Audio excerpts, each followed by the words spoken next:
Can you believe we're halfway through 2024? It's really mind-boggling to say the least. I'm not sure whether to celebrate it or be very concerned. While still on my rest with implementation journey, I am proud to say I've done just that. Rested. It's been a long time coming, but I'm here and grateful.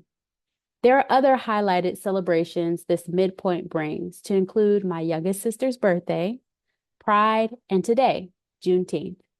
In this midweek audio boost, we're talking about Juneteenth, allyship, and the importance of introspection in our ongoing journey toward equity and understanding. Let's start with the history of Juneteenth. This day, also known as Freedom Day or Emancipation Day, commemorates June 19th, 1865. On this day, Union General Gordon Granger arrived in Galveston, Texas, and announced the end of the Civil War and the abolition of slavery. This was 2.5 years after President Abraham Lincoln's Emancipation Proclamation.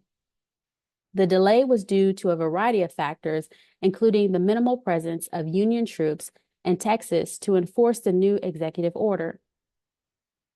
Juneteenth symbolizes the delayed freedom of African Americans and the complexities our nation's history presents.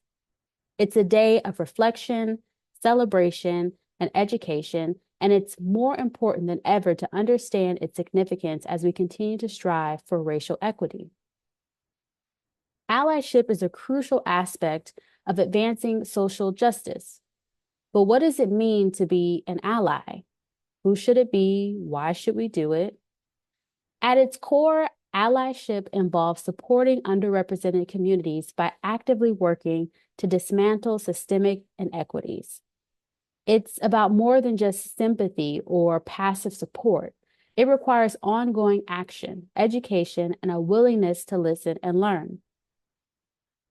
Allyship is indeed a journey, not a destination. It starts with self-education, understanding the history and experiences of disenfranchised communities.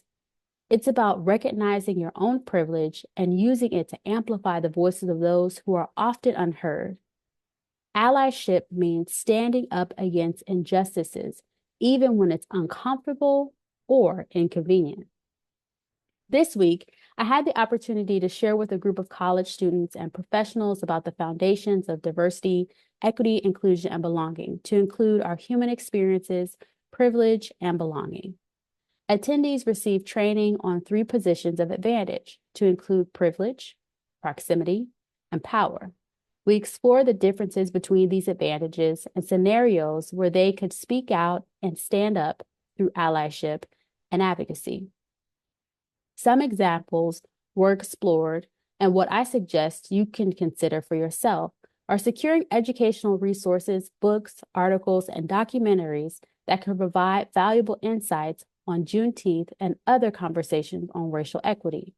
Next, listen to the experiences of people from underrepresented communities without trying to overshadow their voices with your own perspectives. Also, support businesses, artists, and initiatives led by these communities.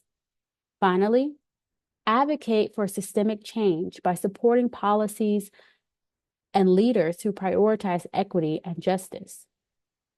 In sum, to be effective allies and to truly honor the spirit of Juneteenth, we need to look inward. Introspection involves examining our own biases, privileges, and actions. Introspection is essential because it helps us understand how we contribute to systemic issues, even unintentionally. It's about acknowledging our own prejudices and taking responsibility for our actions. This self-awareness is the foundation of meaningful allyship. We can practice introspection by reflecting on our experiences and beliefs, asking ourselves tough questions. For example, how have I benefited from systemic inequalities? Have I ever been complacent in perpetuating these issues? Engage in conversations about race and privilege with an open mind. Journaling can also be a powerful tool for self-reflection.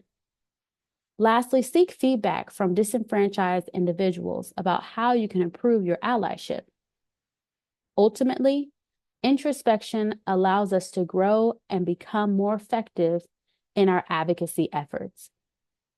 As we celebrate Juneteenth, let's remember that this day is not just a historical milestone, but a call to action.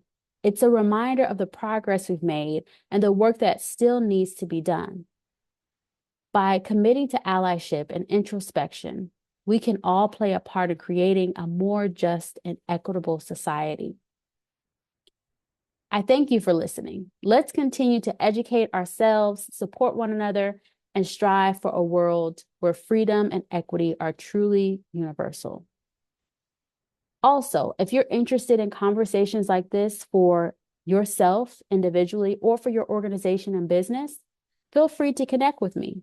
Visit www.jaleesadallas.com to see more of our speaking topics on training and development and the various areas that we offer. And remember to let your soul work be your best work to a better you. Have a great one.